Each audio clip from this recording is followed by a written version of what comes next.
निकालानंतर वेगवेगळ्या तर्कवितर्क काँग्रेस संदर्भात व्यक्त केले जाते आणि आपणही पक्ष शेट्टींकडे इच्छा व्यक्त केली, पदमुक्त करावा, जबाबदारीतून मुक्त करावा. नेमकं काय भूमिका तुमची आहे बघा, निकालाच्या नंतरचा इश्यू नाहीये, हा पार्टी अंतर्गत इश्यू असतो.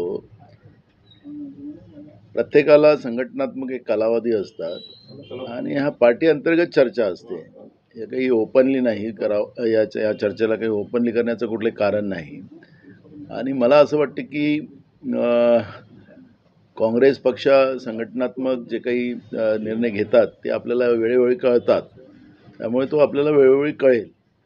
मूळ प्रश्न आहे की महाराष्ट्रामध्ये पाशवी बहुमत मिळाल्यानंतर महाराष्ट्र सरकारचं जे काम सुरू झालेलं आहे, तर ज्याप्रमाणे परभणीमध्ये दलितांवर जो जानवरापेक्षा जास्त लाठीचार्ज जो लोकांवर केला, लोखंडी सळाखीनी लोकांना मारलं, तर हा पाशवी बहुमताचाच असर आहे का?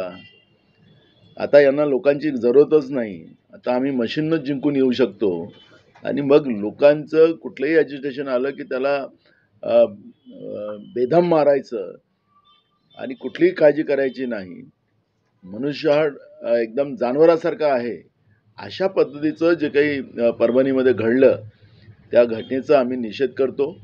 डॉक्टर बाबासाहेब आंबेडकरांच्या प्रतिमेचं आणि त्यांच्या हातात असलेलं संविधान, त्याचं ज्या पद्धतीने विटंबना झाली, त्याचा आम्ही सुरुवातीलाच निषेध केला आणि शासनाने तातडीनं दखल घ्यावी अशा पद्धतीचं शासनाला सांगून सुद्धा शासन जे 3 लोकांचं आज आहे महाराष्ट्रामध्ये ज्यांनी शपथविधी घेतलेली आहे, ते फक्त मलाईच्या खात्यासाठी त्यांचं भांडण चाललेलं आहे.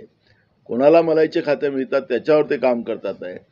पण प्रशासनाला त्यांनी जे काही आदेश दिलेले आहेत, त्या आदेशाच्या आधारावर यांनी ज्या पद्धतीनं त्यांना जो लाठीमार केलेला आहे, त्याचं निश्चितपणे परभणीच्या SP वर कारवाई केली पाहिजे, जिल्हाधिकाऱ्यांवरही. कारण की कोण त्यांना आदेश दिले होते की त्यांना लाठीचार्ज करायचे, या सगळ्या व्यवस्थेवर कारवाई करावी आणि यांना सस्पेंड करावं, ही मागणी आमची राहणार आहे.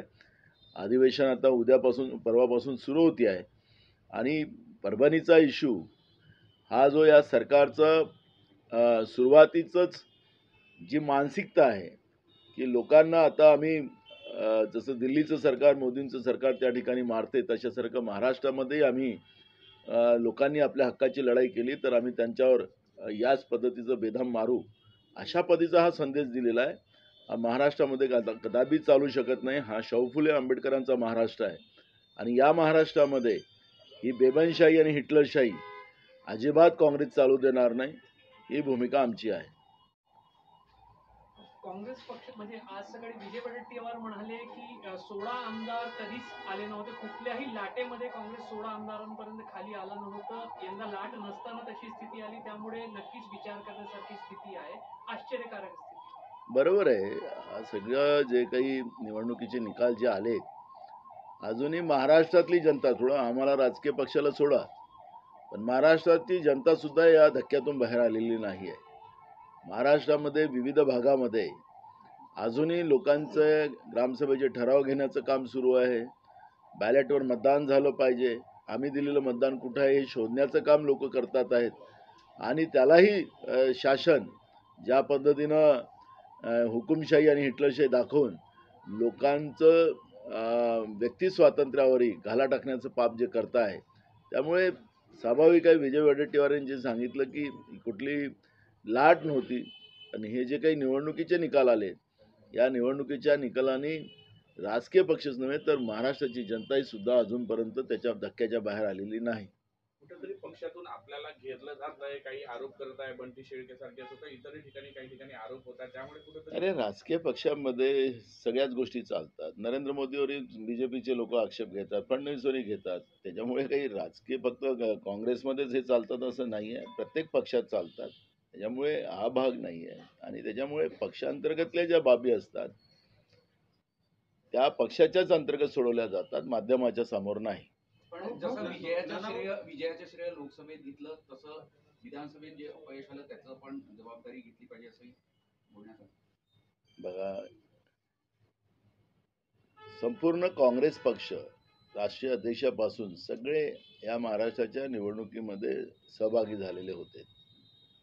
तिकीट वाटप असेल, प्रचार असेल, सगळ्या गोष्टी असतील.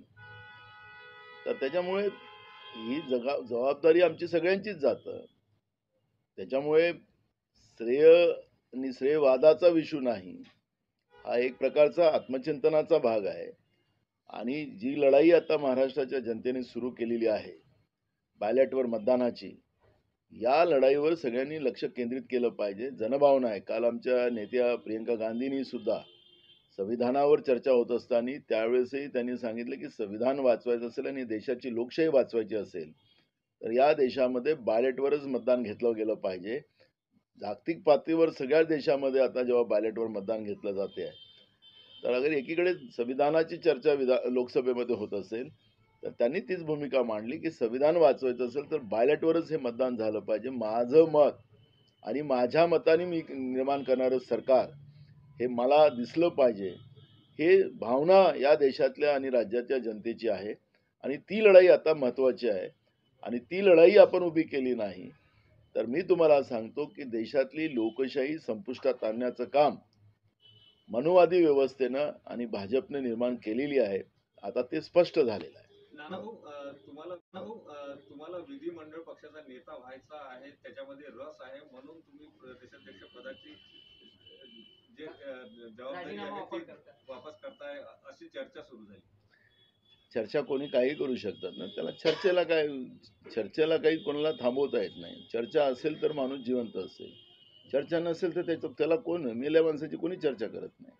जबाबदारी मिळाली ना तर ती घ्याल का तुम्ही? बघा, माझा मुद्दा एवढाच आहे की पक्ष जी जबाबदारी देते ती प्रामाणिक पार करणं माझी जबाबदारी राहिलेली आहे. मी प्रत्येक क्षेत्रामध्ये ज्या पद्धतीनं जबाबदारी मिळाली ती पूर्ण केलेली आहे. त्याच्यामुळे पक्षाला जो कोणी पक्षाचा जो काही निर्णय असेल तो सगळ्यांना मान्य असेल. हो, एक महत्त्वाचा विषय असा आहे की तुम्ही स्पष्ट सांगितलं होतं की ईव्हीएम वरती माझा आक्षेप नाहीये, पारदर्शकता हवी. पण आता काँग्रेस नेतेच ईव्हीएमच्या विरोधात रॅली काढतात आणि त्याच्यामध्ये तुमचा फोटो नाही आहे, इतर नेत्यांचे फोटो आहेत आणि बंटी शेळकेंचा फोटो. मला माहिती आहे बंटी शेळके हा तुमच्यासाठी महत्त्वाचा विषय नाही, तुम्ही त्याला पुत्रवत प्रेम करताय, खरं आहे. पण हे ज्या पद्धतीनं झालंय आणि पब्लिकली त्यांनी केलं, निलंबनाची नोटीस गेली पण अजून कारवाई नाही, त्याचं दिल्लीवरून अनुमती आलेली नाही. काय म्हणतात? बघा, बॅलेटवर मतदानाची प्रक्रिया अनेक राजकीय पक्षांनी आणि जनतेने सुद्धा सुरू केलेली आहे. त्याला फोटोची आणि याची गरज नाही ना, ही जनजागृतीचं काम आहे. जे कोणी प्रत्येक लेवलवर आपलं आंदोलन करत असेल ते आपले फोटो लावून करत असतील, त्याला जनजागृतीचं काम आहे. सगळ्यांनीच केलं पाहिजे, त्याला काय अडचणीचा भाग आहे.